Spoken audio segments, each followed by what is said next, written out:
missiles. And that's because what Israel is doing is they want to prevent Iran from retaliating. They either... So I do have a little bit of breaking news. You know the game. So coming from Emmanuel Fabian, Palestinian media reports an impact in the West Bank town of Sair near Hebron after the IDF warned of a ballistic missile that was fired from Yemen. And there's an image attached. I'll put that in the chat group. But just an update here that there's an early warning radar installation near that area has been struck apparently. So and then that was what we had to kind of check to see if there's any damage. But regardless, I mean, I'm just going to go back to this aspect that we're not really seeing Iran able to really muster so far an appropriate response or even a defensive operation. And what we're seeing from the diplomatic side, I would say, is kind of this countries in the back end just taking a step back and saying, hey, you know, we're not involved in this. And I also believe that Iran is very cognizant that they don't want to expand this to the other countries. Because if Israel is able to kind of isolate Iran and operate freely, just imagine if you add, the United States into the mix. And I think that's where Iran is like that. That is too much for us right now, and we can't handle it. The Israelis I said this in the video stream, I'll say now right before we end it. This is giving me the vibe of the 6-Day War, when Israel was able to launch a surprise attack and really decimate the Arab armies back then during the 6-Day Wars. This is giving a similar historical context and comparison. Give it back to you. Thanks, mate. I think it's just crazy. A colleague of mine has said that, Netanyahu planned this back in November. So clearly there's been some coinciding with the US and the change in administration. What I think is interesting is to know how much the US was involved or not, because in the early hours of yesterday, sort of the US was distancing itself or saying that it had no role to play in the events, but since then Trump has sort of, I don't know if backtrack's the right word, but shifted narrative and said, actually, it was 60 days, I gave a warning to Iran, this is day 61, and you guys, this is what you get. So, and then they obviously intercepted some of the drones coming from Iran. So it seems like the US is a bit all over, or maybe that's been all part of the play, as we said on the live stream. Someone thought that maybe smoke and mirrors, Trump and Netanyahu deliberately having this bad relationship, or perceived bad relationship, so that the Iranians are drawn into a sense of security or whatever. But I think what it also illustrates, right, is just how much intelligence has been evolving. We've seen Operation Spiderweb from the Ukrainians. Some people say that they took that inspiration from the Israelis last year over the pager bombing with Hezbollah. And now the Israelis have done it again. So there's the remarkable sort of flurry of these sort of feints and, pulling the wool over people's eyes sort of thing. But James, you're sort of, following this a lot more than many. So what's your take on developments right now, and specifically on the Lebanon front and Hezbollah? So I don't know if you saw the statement from the Lebanese state and from Hezbollah. So the Lebanese state said, like all the Arab countries and like the church said, they're like, this is a fight between Israel and Iran. We condemn the attack on any sovereign nation, blah blah, like the usual blah blah, and the fact that on one side they have to be like against Israel in that statement. And then following that, the statement was sent internally inside the security apparatus and through the entirety of the Lebanese structure, telling Hezbollah that you have no right or no permission to strike or to initiate any attack from the Lebanese territory, and if you do, you're gonna be subject to Lebanese authority structure. So, and Hezbollah then comes out with a statement talking about being like supportive of what's happening in Iran, but said that as of now there is no retaliation or attack for this that's gonna go out from Lebanon, which shows some sort of containment on that end. Now, the real situation, and we talked about it with Satrap yesterday for around 4 or 5 hours as soon as it happened. It was quite a surprise in terms of size, in terms of targeting, in terms of what was targeted. And we've had a continuous strikes every 1.5 to 2 hours on Iran in different locations. So mostly big depots of weapons outside of Tehran, specific assassinations and attacks inside of Tehran, and at the end of the day, it seems to be a very calculated attack with a lot of targets. It reminds me of the first couple of weeks when Israel started after the Pager attack to attack Lebanon, and they went through a bank of targets, attacking constantly on a shorter distance. That's something we need to point out. So we had more and more strikes, but where you had every couple of hours, you had a list of people that were killed and targets that were being hit. The main point, based on what I'm seeing, is not forced regime change by killing the leadership. It's forced regime change by imposing enough of a pressure on the hardliners and on the people that are very close to the IRGC to lead to either the reform. Right, James, if I can just expand on your point with a question, right? So one of the things that's coming to mind for me quite evidently is just whether or not you agree with this from a moral perspective or Israel's actions in Gaza. Just purely from a military standpoint, this is a very clean and effective intervention, isn't it? And sort of what, so you're saying this isn't about regime change, or it is, but what, are you suggesting that they're trying to stimulate sort of on the ground, you know, like we saw in Masa Amini sort of thing, for people to be more confident to try and overthrow the regime from the bottom up, so to speak? They want to weaken the regime. They want to weaken the structure enough in order for something to happen on the ground.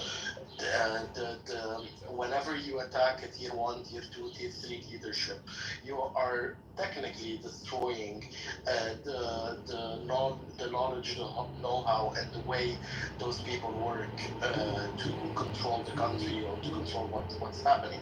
And right now, that's what we see. Like, we see an actual destruction of the model, and Khamenei, instead of focusing on retaliation and attacking the Israeli territory, is focusing on finding a replacement for his entire tier 1 leadership.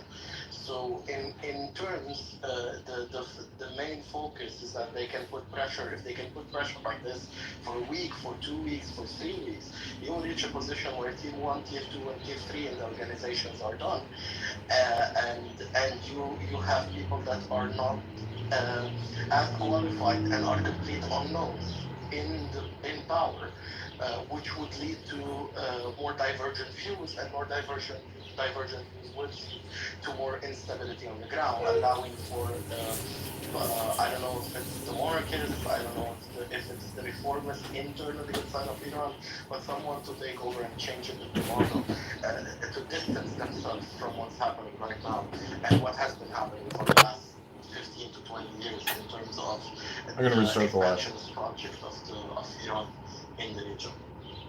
Absolutely, mate. And I think this also comes at a time, you know, Israel's been under pressure. Well, maybe they don't feel it, but the West, the European states are obviously making noises about operations elsewhere. So in this regard, it's going to be interesting to see how other capitals respond, or what they say about Israel's activity there. Voice, I know you put your hand up, so what did you want to add in?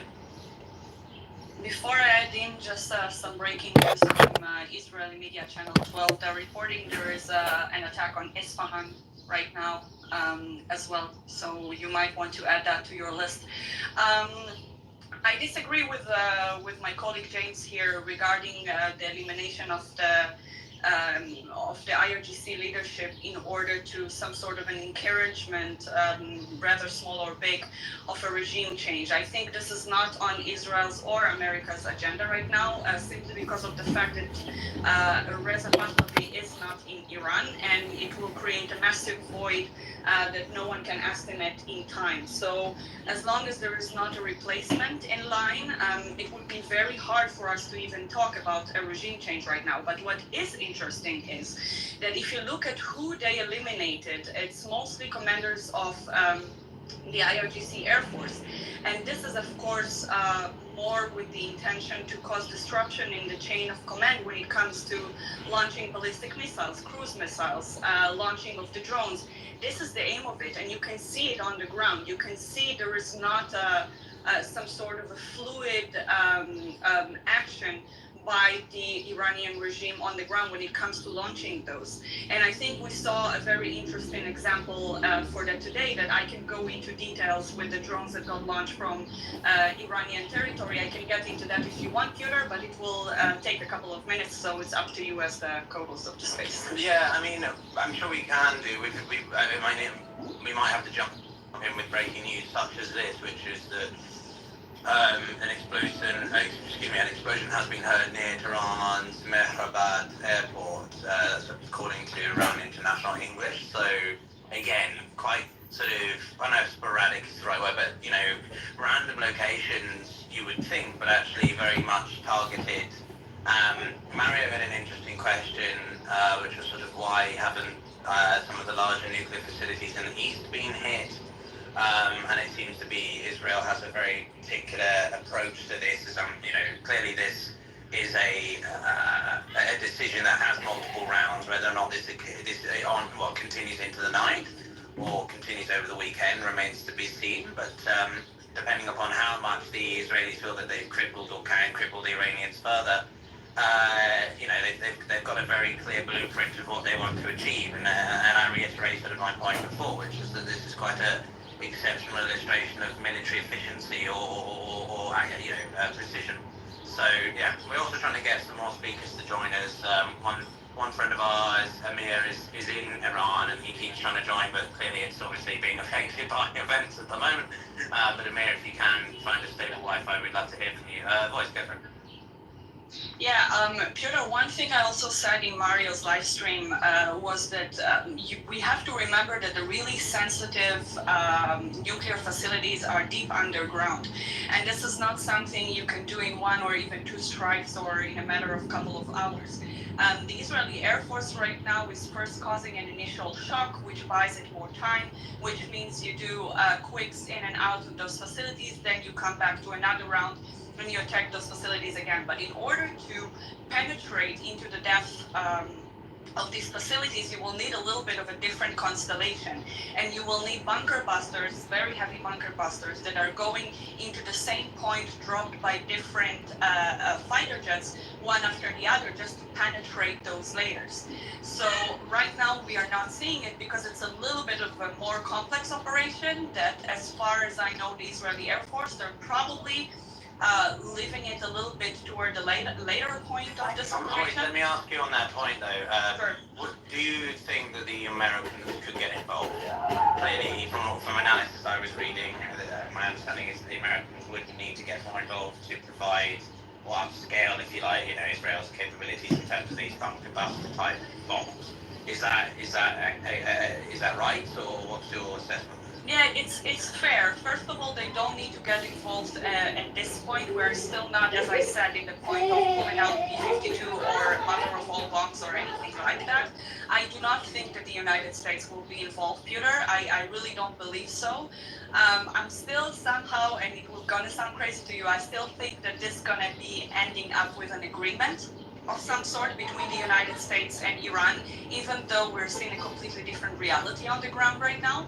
So I don't think the United States will get involved. I think this is just a means of pressure, and I think you will see a deal being signed without the U.S. needing to be involved. Right now, the U.S. strongest card in front of the Iranian regime is you better sign we can take the opposite of that statement as being probably the truth. And it's sort of using Israel, and not in a malicious way, but sort of using Israel as the dog that you hold on the leash and you're threatening to take off the leash if they will refuse to sign the deal. So I think this is sort of the realpolitik that we're seeing right now.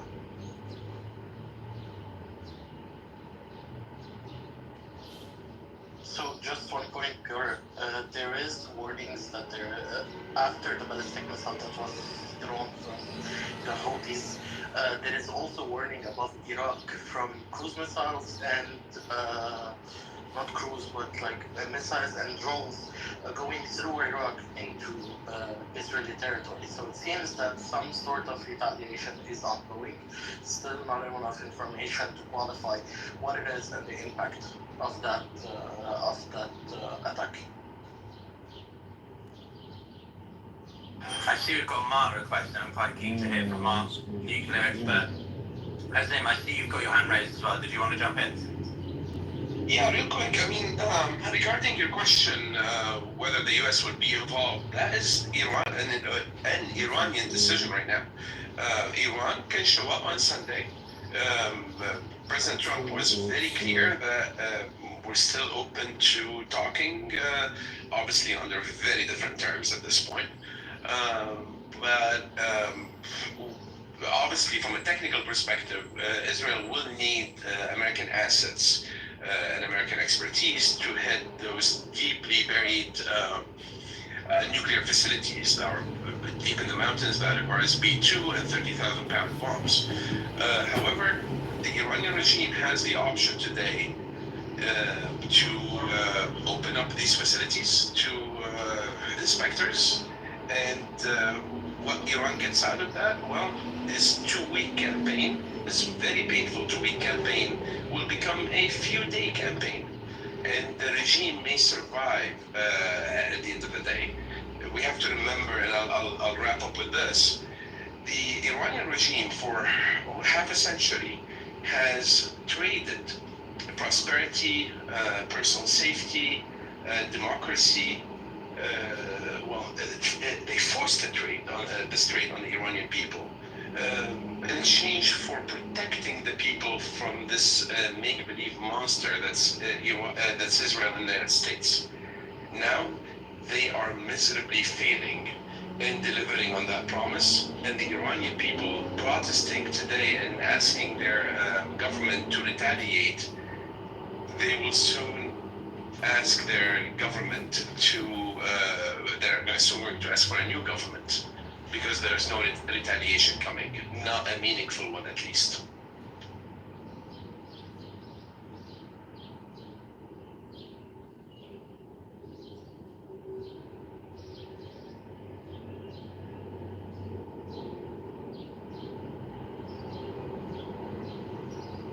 So, Cliff, you had a question? Yes, well, I just wanted to add something. I mean, I don't know if you guys saw Mike Johnson, the Speaker of the House, comment. Basically, given the president and Israel the legitimacy of the Congress to take actions. That's how I understood it. I could be wrong, but that's how I interpreted his message. So technically, if the president wants to get involved now, he has the backing of the Congress apparently. So I completely understand. We need the GBU-57s and heavy ammunition to destroy the targets. But it seems like so far the Israelis are doing fabulous. At first, there were a lot of doubts about the air refueling capabilities and stuff. The Israelis apparently they have Boeing 707s that they have modified somehow, and they're using it to refuel their jets in the air, probably above Iraqi and Syrian air. So I see where the bombardment is needed, which I believe at some point is going to come soon. If the Yemenis and the militias will continue targeting Israel at the way and the rate they're doing now, I could see Israel jumping. I could see the United States jumping into the scene very, very soon. That's what I just wanted to add. Thanks, Cliff. Yeah, I mean, it's difficult to tell, I think, exactly what's going to Trump's head. Keep in mind that this is the chap who said he would end all the wars, and, well, we're now in a major potential one, so, yeah, it's difficult to tell, I think, exactly what he's planning. Abraham, of course, was his crowning achievement of foreign policy in his first term, so, you know, if they can deal the decisive blows to the Islamic Republic, which sort of, alleviates the fear of the Arab states and such, then it may be a success, but at the moment it's, you know, but it's still not sure to me, at least, what the Iranians can do or are willing to do. And Mark, I sort of wanted to come to you really because of your nuclear expertise. What exactly are we seeing from Israel strikes? What have they here? How significant is this in terms of setbacks for the Iranians to their nuclear program, but also their nuclear capabilities from an energy provision, let alone, you know, weaponry and stuff? Hey, I want to apologize in advance. I'm exiting the airport, but I'll try to be quick here. I have not yet seen confirmed reports of damage. And by the way, I just want to say, anyone can DM me. If anybody sees a report they want to check on the veracity of, or the possibility of, or even just inform me of something that they have missed, please send it to my DMs. I promise I'll see it, and I appreciate all that. Anyway, so far what we've seen from IAEA, International Atomic Energy Agency, is they said they're watching. There's been no leaks. There's been no radiation. But IAEA is often not in a position to say much more than we want everybody to stop attacking nuclear facilities. Don't do it. It can be dangerous. So it kind of falls to others to sort out what the potential harm is. In this case, I have not seen anything yet from official sources, and I just got off the plane saying there's been damage that could lead to radiation leakage, but I want to clarify that Natanz is not a nuclear reactor facility. I think there's been a lot of misinformation overnight with people calling it a reactor, and then some people then saying that that means that reactors in Iran have been hit. This is not the case. Right, sorry about the background I might noise just there. jump in quickly for some news, and we'll see if we'll share it here live during this space. But according to Fars News Agency, the Iranian Supreme Leader Ali Khamenei will address the nation in a couple of minutes. So that's something to be on the lookout. And we'll try to share the highlights of that once that happens, to see and what his response is and how I mean, both countries are in a state of war, but Iran doesn't even acknowledge the existence of the state of Israel. So it'd be interesting. Cypric, do you think it will be pre-recorded or will it be live? That's an interesting question. Actually, interestingly enough, and I'll share. Again, obviously the Supreme Leader is not in this area, but it does look like that there was earlier air defense activity near the Supreme Leader's residence in Tehran. Obviously, the Supreme Leader's not there. But that's something that I wouldn't be surprised if this was pre-recorded or he is in a very secure bunker. Keep in mind also that the guy is, 85? So his health is not exactly ideal for these sorts of situations. Yeah. I can't see him being ferried around or making harried statements at that time. So I think it's going to be pre-recorded, but how long and what he chooses to focus on, I think, is as critical as how it's done. But, yeah. Hazim, you wanted to jump in on that point? I mean, you're absolutely right. It's definitely going to be pre-recorded. I don't think they'll risk having him exposed in any shape, way, or form, including with signal intelligence. I'm really eager to see what he's going to say about the colossal failure of his military systems. Again, we have to remind everybody that according to the IDF, at least not a single surface-to-air missile was launched against at this point more than 400 sorties by the Israeli Air Force. This is failure. I mean, this would. I guarantee you the Iranian regime did not just decide not to protect its skies. So we'll see what he's going to say, but I think, in my opinion, or my hope at least, that he will start making the case for showing up on Sunday to the negotiations. Yeah, just getting some news here. Thanks, yeah, the Home Front Command guidance. Basically stay near protected areas. That's what's coming from Channel 13 in Israel. So there is still a fair amount of fear about what the Iranians plan to do. I personally do think that there's going to be more coming tonight. The Iranians tend to do more at night.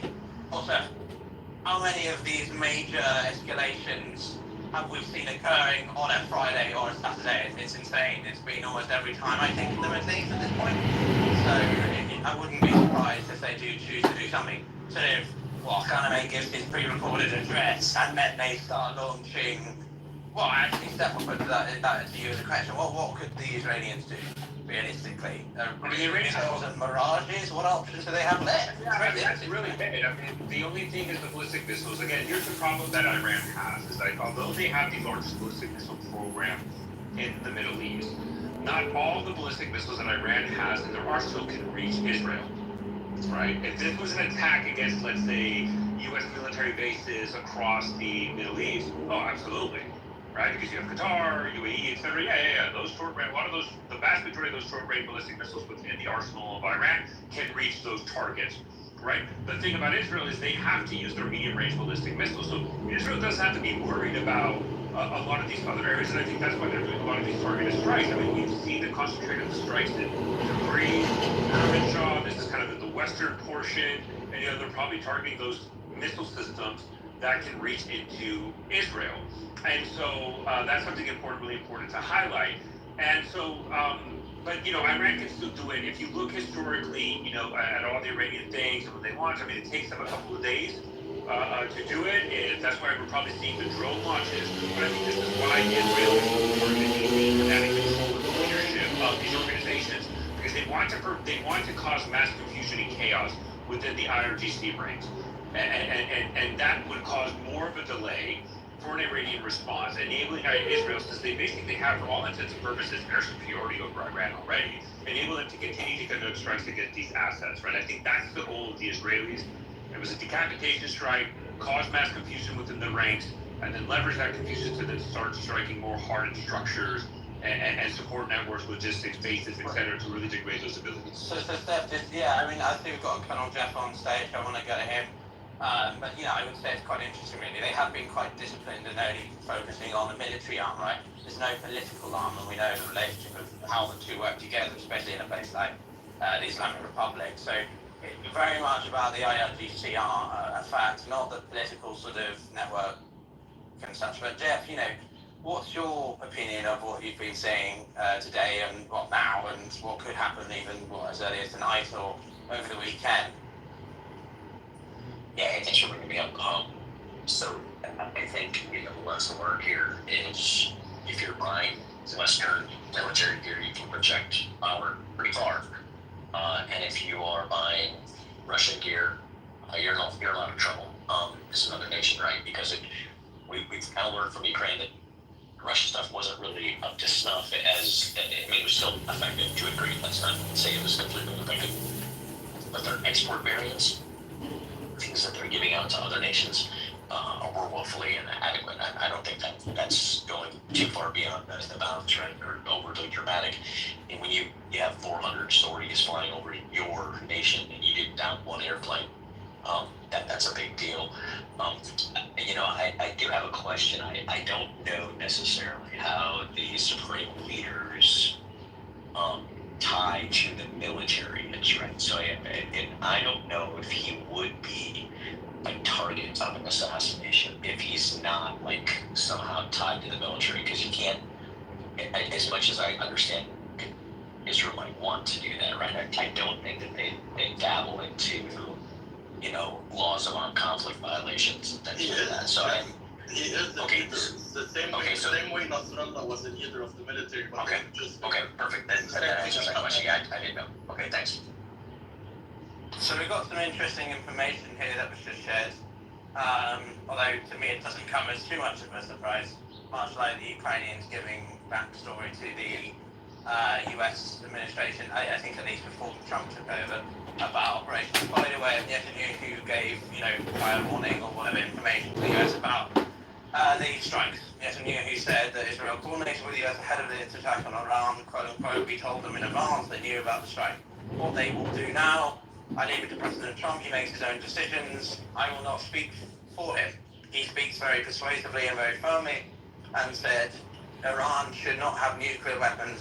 They should not have enrichment capabilities. That comes from a CNN article and demonstrates, I think, that the perceived bad relationship between Trump and Netanyahu was actually all nonsense. So I don't know. I mean, I still think there was some disagreement here and there, but it's speculation. So anyway, that's the latest bit of information on the political front. Voice, go for it. Hey, Getter, so I just got an alert to my phone from the Home Front Command Center, and they are basically asking people in certain areas, so me living close to the northern border, they asked us to be next to a bombing shelter because there is the suspicion that there will be some sort of an attack during Khamenei's speech. So right now, this is the situation on the ground. So in case there will be anything, I will try to open my mic. But if not, then you would know that I'm running. Just to confirm, you're saying you did get indications that an attack is originating from Iran against Israel. That was the alert that was sent, just to confirm. Yes, they are sending it individually according to the area that you live. So they trace your phone, they know in which area you live, and then you're getting this warnings, and the alert said that it's because of the fear of an imminent attack. Yeah, because we have images. I actually had a speaker yesterday, so I don't know if we can get him back on to the Mario teams. Stephen Abil. He said he tweeted a video you're seeing moments ago. We've seen over Iraqi cities in the western part, headed towards Jordan, and then obviously Israel. It just looks some contrails. Could be cruise missiles, could be ballistic missiles. So that could be associated voice to what you were alluding to. But from the videos, it doesn't look like a large quantity. But we don't know how. I just want to stick on this, though, Steph, for a second. Voice, like, so you're there. So if I can ask, like, sort of, how do you feel being on the ground? Like, do you feel that the Iron Dome is well equipped to deal with any potential? I mean, it did remarkably well the first time round, but I feel like the Iranians are going to upscale it even more this time. So, like, personally for you, how do you feel being in the situation? If that makes sense. Well, somehow at the same time, I'm by jets in the air and stuff like that. And the Iron Dome is less what makes me feel secure. It's more like the Arrow 2, the Arrow 3, and also new laser system of ELTA. Don't forget David Sling. I think we lost voice. Am I the one who can't hear Hear it? me? Yeah, I think There you are, voice. There you are. Now we can hear you. Sorry guys. I hope you can hear me now well, right? Yeah, go ahead. Okay. So I'm saying that these systems, because they intercept the missiles way outside the atmosphere and also mostly far away from the Israeli airspace, I feel more secure knowing that these are deployed in the exact place. I think the Iranian mindset or the IRGC mindset is to launch an attack because they believe maybe that most of our Air Force pilots are too busy with Gaza or also with what's happening in Iran right now, and maybe it will be a good time to launch some sort of an attack. But they probably learned some lessons from what happened last time when they tried to launch cruise missiles, drones, and ballistic missiles all at the same time, so some arrived earlier, some arrived a little bit later, and they thought this is how they're going to challenge the air defense system. So that's not the case. That's not how they can challenge it. I feel safe, Piotr, living in Israel in time like this, but I'm also very about health because war with Iran is not like a war with Gaza. This is something completely different, and the longer it will take, the dangerous it will become for all sides, by the way. Yeah, I appreciate you sharing that. I think it's just very interesting to share with listeners. Obviously, you're covering this professionally, but you are on the ground. Your personal security is another element. So appreciate that. But Hazem, did you want to jump in and then we'll go to you, Jeff? Yeah, real quick on retaliation. The key point when it comes to retaliation, it needs to be proportional. And Iran has nothing remotely proportional to what has been done over the past few hours. It continues to be done. There's another aspect that, for one, Iran tried to retaliate already with 200 drones, all were shut down. Obviously, the response from Iranian arms and proxies, such as the Houthis, for Hezbollah, it was a very natural drones attempt, and Hezbollah would not want the Lebanese army to get involved at this point, and they will get involved if Hezbollah tries to do more than what they've done already. For the Houthis, they're looking at the situation, they're saying, well, we don't have any capabilities, and we really do not feel like we should be dragged into this conflict with a very active air campaign that can be very easily expanded into Yemen. Also for the Iranian regime, as you mentioned very correctly, they have a limited amount of missiles to use to reach Israel. And the failure, now we're having this conversation. There's the illusion of the capability to respond by the Iranians. If they start sending ballistic missiles and these missiles get shut down in totality, then even that illusion of capability will be gone and they'll be left with absolutely nothing. So it's not an easy decision for the Iranians to take this risk of launching a failed retaliation. On that, right? I think it's the Iranians lost a major. Can I just read? I got just quickly. Sorry, if I may. I think this was shared on Khamenei's Telegram channel. I'm just going to read it out just from the address and then pass it about it. Nothing burger. The Supreme Leader of the Revolution in a televised message to the Iranian nation said, quote, "The armed forces will make the scoundrel Zionist regime miserable." Ayatollah Khamenei addressed the great Iranian nation in a televised message tonight. The armed forces will act with force and impoverish the scoundrel Zionist regime. The Zionist regime will not escape this crime unscathed. The Iranian people can be assured. Hey Nick, you wanna hit a Cindy Stumble impersonation? This fucking war is breaking my balls and my workers aren't showing up. I got 10 construction sites and no Mexicans. The Iranians lost some of that. Nelson, I want my money back from investing in this piece of shit app. You can argue which was a plausible deniability thing by striking Iran or attempting to. Grant, Obviously, the Israelis have made an unprovoked attack on Israel, on Iran, and it's not our responsibility to come to their aid. you can argue they're doing well in line of contact, but the Ukrainians keep, entering their own airspace. When someone was able, the Russians will send their air force down to help the Iranians out. Really? So the Shut the fuck up! When I am fucking speaking, you will go on fucking mute until I finish my fucking point! Is it that fucking hard to understand? Have a little modicum of decency! Nobody's willing to die on Iran's hill today. They are alone and they are afraid. For sure. Voice, Jeff, you guys put your hands Now, up. Maya, you're just a racist No, dirty Jeff was dog. before me. But I I'm will explain sweet something southern about the belle. Iranian. Shut the fuck up! Jeff could go ahead. Oh, okay, I was trying to be lady first, but go for it, Jeff. You're such a gentleman. No, what I wanted to point out was I think earlier you said it was interesting what they pick for targets, and I would tell you that they're going Stream it here on Clubhouse. You know, isn't it crazy? You invested in an app to restring your conference call on the original conference call app. It's crazy. Yeah. It makes no sense.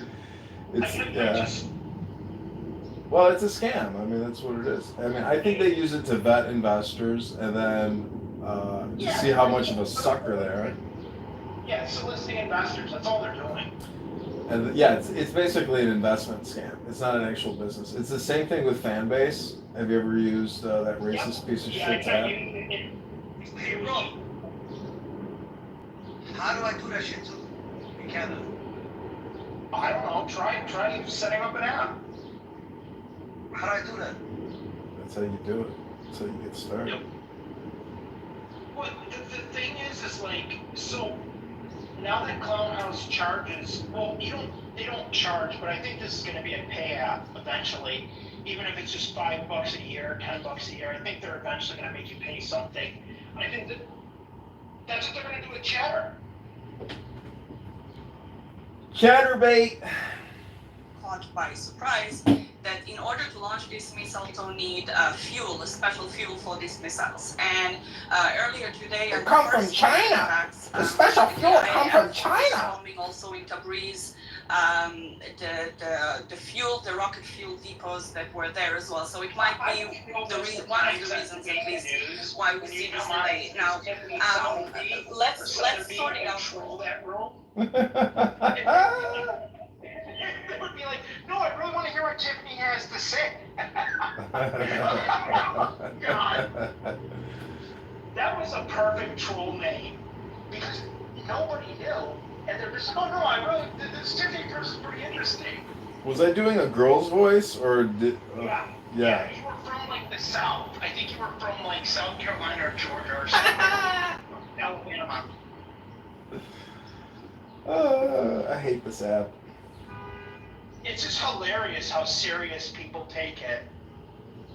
I know, it's really pathetic. It shows you that even if you're a successful person and you take yourself so seriously on this app, like you have failed to comprehend one of the like preeminent points of life. It's like this is all temporary, and you're willing to die on a hill. And really, it's a question of like flexibility. People are inflexible. They're so rigid in their ego, and they demand that their projection, be listened to, and that it's 100% correct. It's nobody is tentative, and everybody is just definitive or extremely rigid. There's no give in these people's houses, which is their brain and their identity. And they don't see the comedy in any of this. Which is, if you don't see the comedy, then you don't have an understanding of like one of the main tenets of philosophy is that God is laughing and smiling. So. Well, that's the thing. I think people just they don't know how to laugh, and they're taking this app to like the extreme level. Everything they take what everyone says with a grain of salt. Like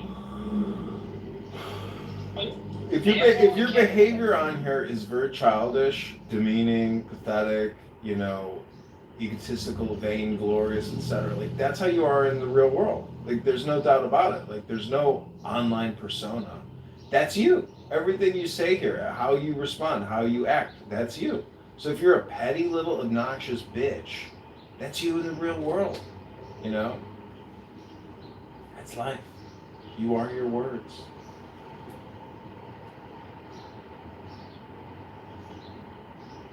Yep. So what's going on in Chicago? I saw that there's like parades for this bullshit ICE shit. Yeah. And they're blocking like, what was it, Michigan Avenue? I can't remember, but they blocked part of like one of their areas right by the water, where like you can't get past the road. Yeah, I don't know, but they say Saturday could be like a very dangerous day. So I don't know. Stay home with your guns and your butter. Yeah. Well, look at the People's Republic of Los Angeles. What's going on there? Why the fuck? Did you say like your sister lives in Cali? Yeah. I don't know. Why the fuck? She lives in Seattle, actually, in a liberal shithole. Every major city is a liberal shithole. But that's just it. Edmund, I was in Minneapolis with my friend. We went to South Dakota, whatever. The layover was in Minneapolis for a day. And we're like, let's go take a walk down there. So we went down to the Mall of America, whatever, and took the subway downtown. Like, the downtown wasn't bad because like there was a basketball game going on, so it wasn't too bad. But like the Mall of America is filled with Somali Muslims. I know. They've taken over. I've been there. I've seen it. I've seen how happy these young Somalis are. They're just like kids in a candy shop, and they're where they don't belong. They shouldn't be here. I mean, This is the problem in America. That's who gave us Ilhan Omar. And like here in Michigan, Dearborn, they voted Rashid Tlaib because it's like an 80% Muslim population there. Yep. It's crazy. You think that these Muslim men or women would like wise up and at least get rid of that dumb bitch? I mean, a lot of these Muslims, they sided with Trump over the trans pederasty. Really? Yeah, a lot of the Muslims in Detroit sided with Trump. They met with him. They like shook his hand. But the thing is what shocks me is Trump's pro-Israel. I know, but they would rather choose that over trans pederasty because they're conservative. So yeah, they looked at Kamala and Waltz and they're like, nope, fuck that shit. They would rather have their fucking they would rather have the war and conservatives in charge than have these clown people in charge. So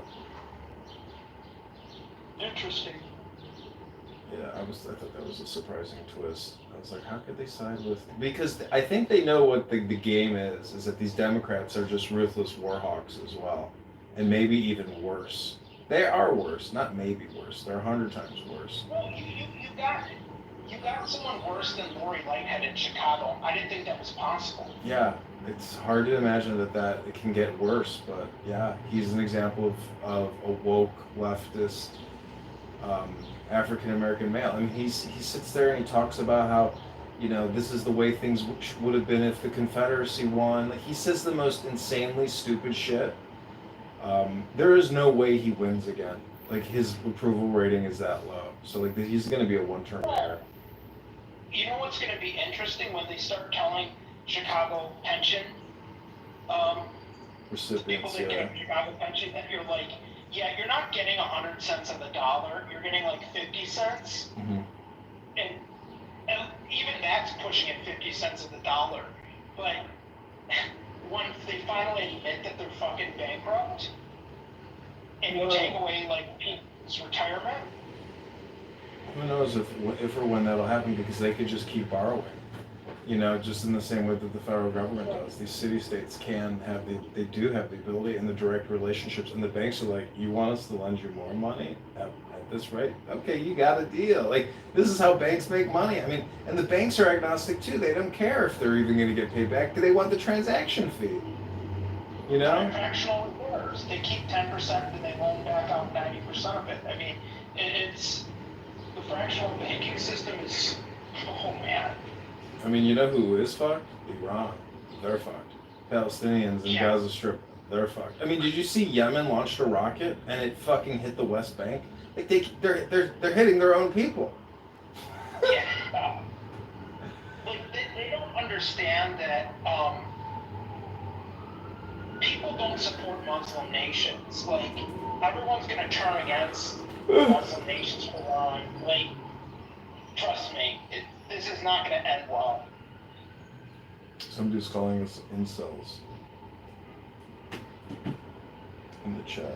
Okay, let me go back to this Iranian extreme. police, all sorts of vehicles, armed vehicles, stuff that are mostly being used by police officers of the regime.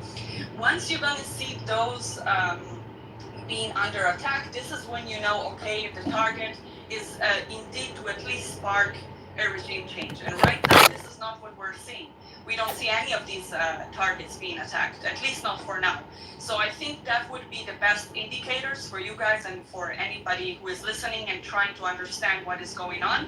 As long as these targets are untouched, this is obviously not the objective of those who are committing the attacks. Yeah, I think it's sort of right, boys, you know, indirectly incentivizing the Iranian people to do it of their own accord, right? The thing that Iran does have, which a lot of countries don't, when you're talking about the day after, is, well, take Gaza for example, right? We don't have a clear idea of who would govern the Strip or Palestine as we do in Iran. You've got the Crown Prince, and we've got a clear sort of diaspora of people who could contribute towards creating a post-Islamic Republic kind of government and leadership and lead to elections and whatever.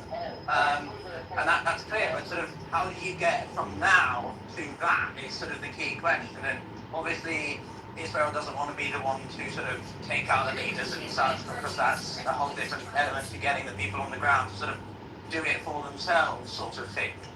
So I think that's a really crucial point. You're talking about the political direction of things, and Wajid, I know you joined the panel, and we've had great contributions from you in part, but here's what your take is on everything going on at the moment. Greatest military in the world. Nobody I feel like this has been long coming. I've heard people talk about this kind of attack since 2018, and it's been back and forth between Israel and Iran. When I received information, Do you mind if I be really rude and just interrupt you with some important news? It may influence what you say next. Thank you, mate.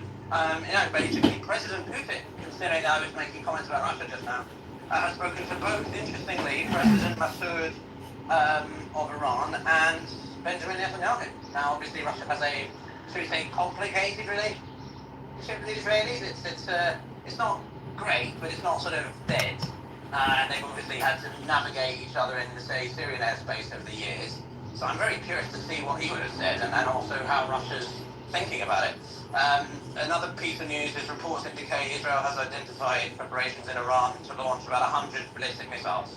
So our sort of guesses of, bigger non-drone type things, i.e. ballistic, do seem to be on point. Going to be interesting to see, if that follows through. We're waiting to verify that from more sources, but that's sort of some speculative information for you. But Rajiv, thanks for being here. It will take them 12 minutes to get here. 12 minutes. I've had people from my own sources in the Saudi military who told me that from insider sources that didn't want to identify themselves, that there was some assistance from the Saudi airspace to the Israeli government to assist with the attack in Iran.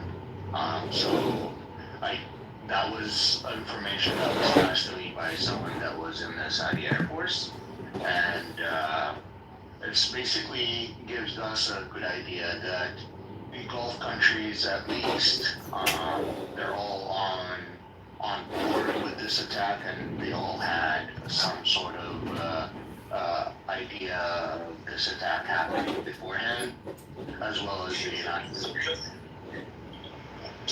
Yeah, that's not accurate. 1 second, Wajid, just one thing. They were involved, but they were involved in the interceptions, not in the attacks in Iran, as far as I know. Just wanted to add that. Yeah, that's why I mentioned in the Saudi airspace itself. So they were involved, but they didn't do direct attack on Iran soil. That's correct. What I was trying to say is basically this is a sign that Gulf countries are celebrating. They've been struggling with attacks from the Houthis for a minute. That is a direct link from Iran. And they've been struggling also with Lebanon for a while, because Lebanon is also a state that Saudi Arabia has been trying to put its own influence on for a long time. So from what I've seen, only members of the Brotherhood and religious political movements have been the one that have been calling for action against Israel. So there is some sort of divide. I think Russia is too busy. Russia is too busy, and it's only going to act like a mediator. In fact, I think Russia has a lot of its citizens in Israel, so I don't know if Russia has any interest of wanting any war in this situation. They don't have the capacity. I don't think it's about. They're too busy with appetite. It's about capability, and I just don't think the Russians have the bandwidth. They can barely defend their own bloody airspace. You know what I mean? That's why the only country that said we'll step up is North Korea. Russia didn't say they're going to step up.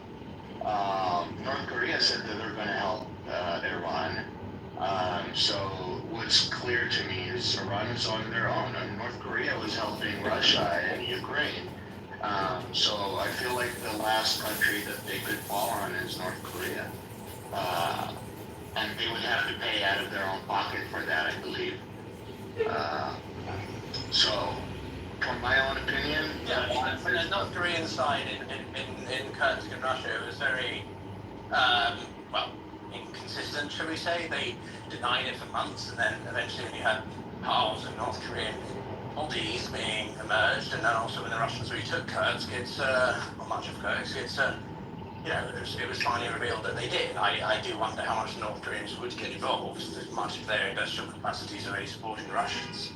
And then obviously there's the distance, proximity thing. It's quite not easy for North Korea to deliver to Russia because it's just over the Russian airspace.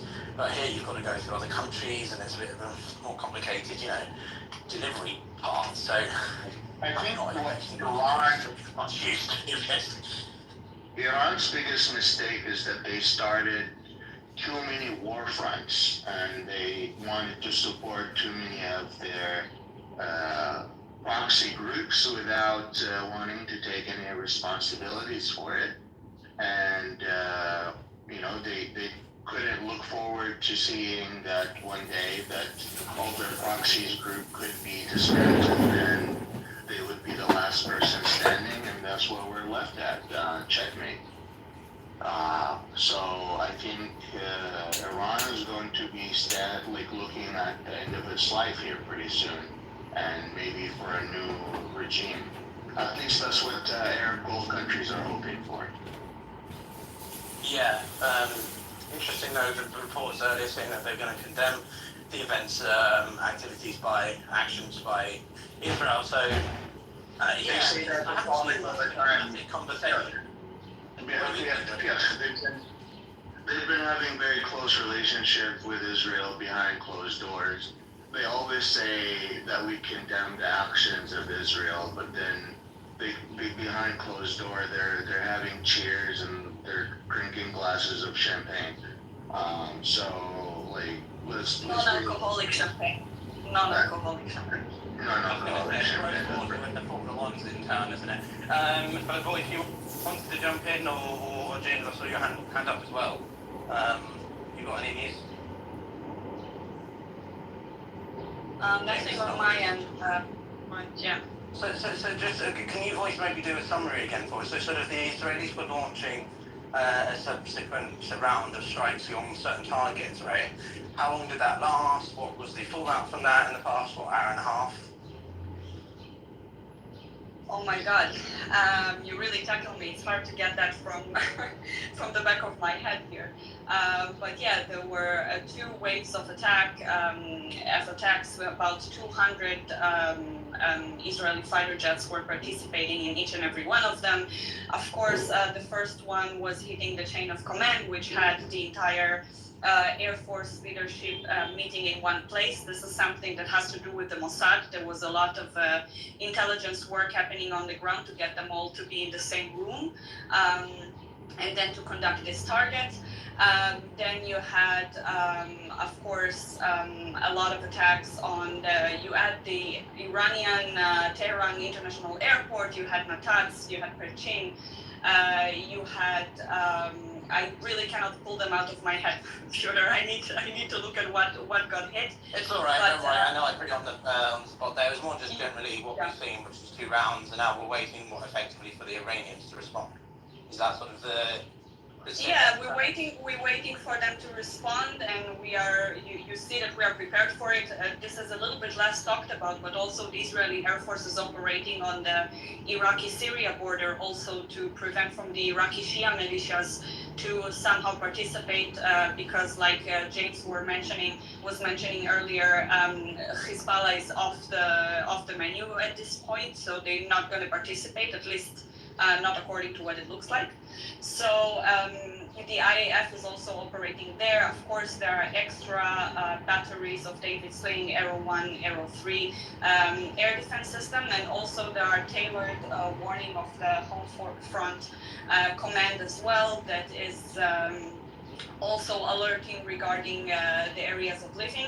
And we constantly get reports about launches of drones, couple of here, couple of there, that are approaching Israel, but none of them really penetrated the Israeli airspace. So this is why it's not big headlines with everything that is happening right now.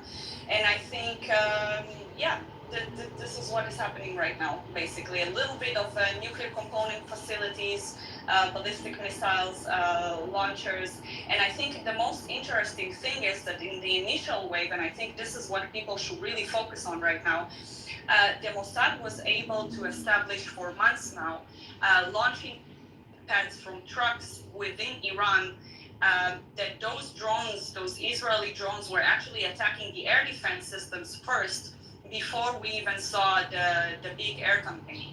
And I think this is what's the most interesting part in this entire action. It's not just the Air Force, it's what the Mossad have managed to establish on the ground as well. True, indeed. I think it goes back to what I was saying about the Ukrainians and the Israelis sort of, I don't know if they're directly learning from each other, so to speak, but it's, you know. They do. Yeah, they do? Yeah, I thought so. But no, I mean, running with your theme of sort of on the menu, I mean, you know, Iran's reeling as you get, and the Israelis are largely, you know, feasting there. They're eating away at assets. that the Islamic Republic have had, and well, they just don't. I mean, if they're going to shoot a bunch of ballistic missiles, it seems a little bit underwhelming. Obviously, I don't what's the word, jinx anything, but you know, it's only enough that fuel goes through. Only fuel can come through and make a really big damage if they hit our target. Absolutely. No, I know. I'm not trying to play that down. It's just, you know, for all the talk that they make all the time, rhetoric. It's underwhelming in the face of things. But James, you put your hand up. I'm sure you want to make some points. Yeah, I want to make a point about the region. So right now, in the situation we are in the region, the escalations around the region, Iran's position is they want to be the strongest person north of in the North Levant.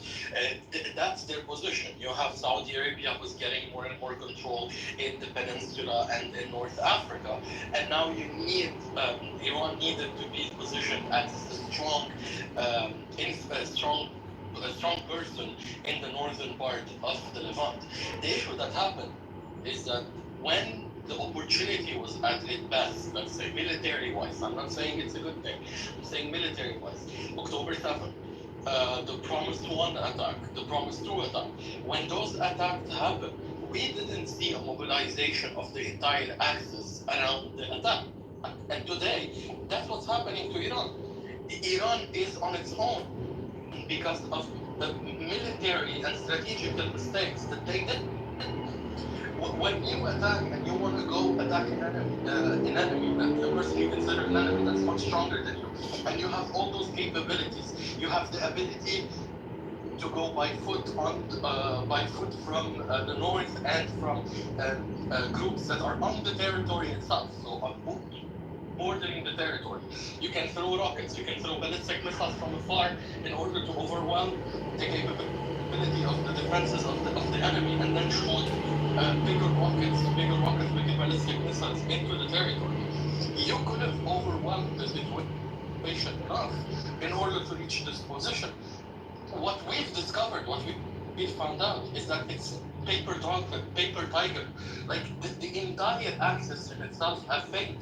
It crumbled every time a decision was taken to attack a certain group from that axis. The same thing happened. Within the first 48 hours to 72 hours, the Tier 1 leadership is gone. So James, we got... Okay, that's always his choice of words.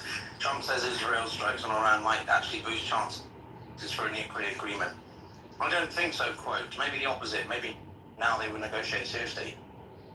He still believes a deal is possible.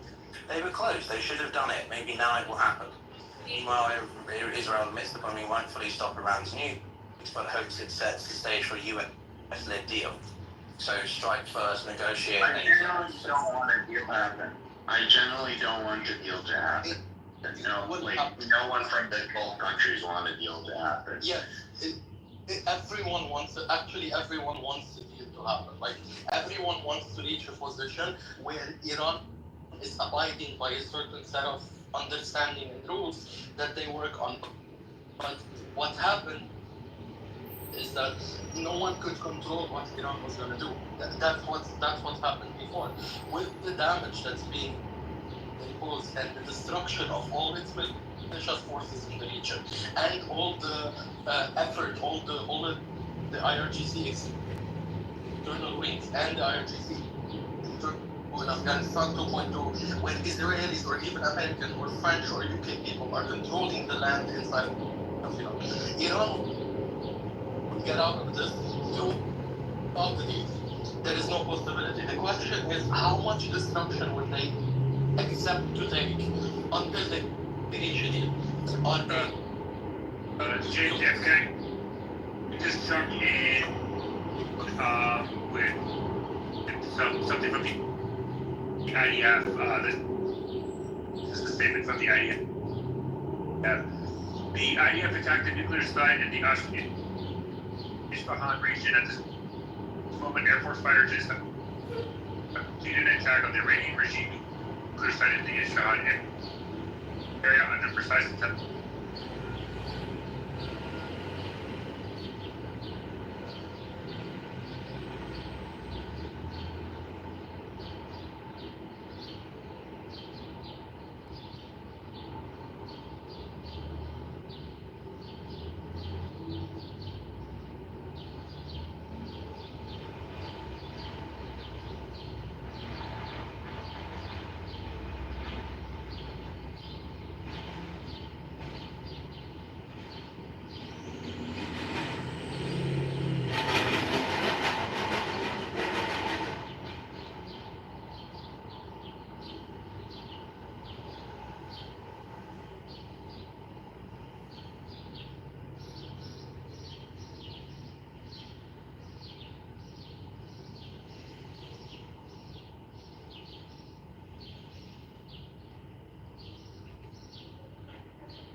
Did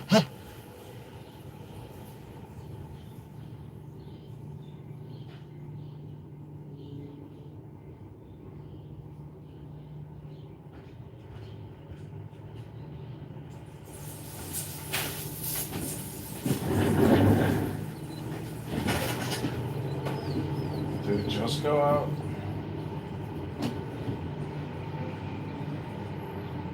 Crash.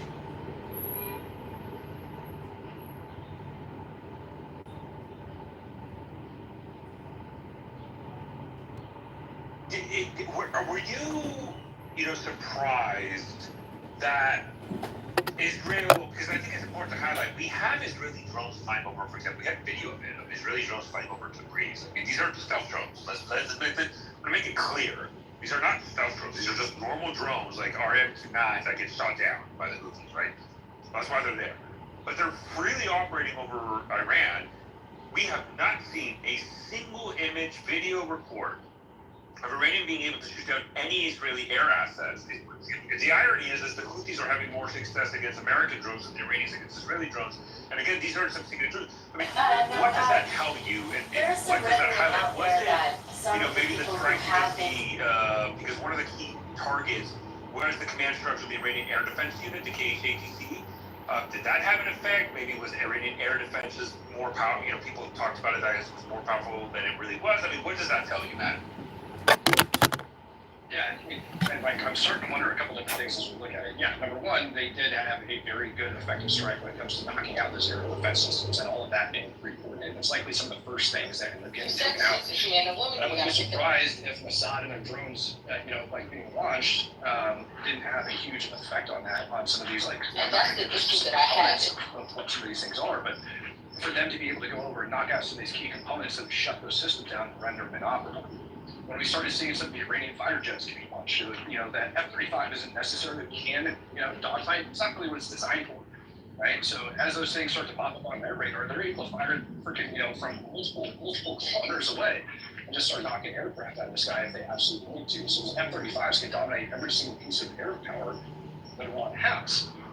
So to me, that's where it's at. But the other thing that I look at as well, because I've seen what appear to be images of ballistic missiles and aerial defense systems that are getting knocked down that didn't seem to be manned. And this is the part that really started to make my head turn a little bit. If they're not getting ready fully to go into operation, they're not being manned, but they're being struck, is that because people are abandoning their equipment, that they're essentially defecting when the word went down on all the leadership that was coming down. So, still waiting to see. I want to just quickly jump in. Yes, please, I'm going to go to you. I just want to give a quick. But I have an answer for you, Saika. Yeah, I just want to give a quick misinformation alert. There's a video circling around showing apparently claiming as an Israeli pilot that his plane was shot down, took down, and there's a parachute video. That video apparently is from when Turkey shot down the Russian Su-24. That is not from this recent event. I just want to highlight that everybody that saw it. People are going to start tagging.